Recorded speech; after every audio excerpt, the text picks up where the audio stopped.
त्यावेळेसपासून तसं ओळखतो.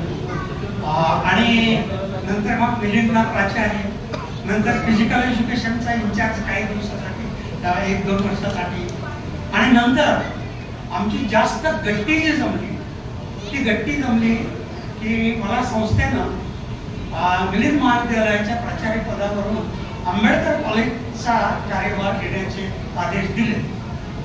आणि तिथे गेल्यानंतर माझी आणि सुरडकर सरांची त्या ठिकाणी जी गट्टी जमली त्याची अनेक कारणं आहेत. मकरंद सर गेले कुठे बाहेर, त्यांनी एका गोष्टीचा उल्लेख केला की ती मुंबई आहे, वेगवेगळ्या प्रकारचे लोक तिथे आहेत.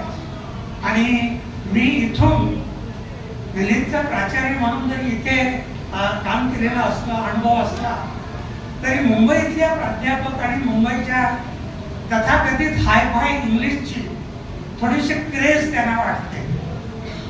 त्यावेळेला मी जेव्हा जॉईन झालो त्यावेळेला त्यातले काही प्राध्यापक माझ्याकडे म्हणजे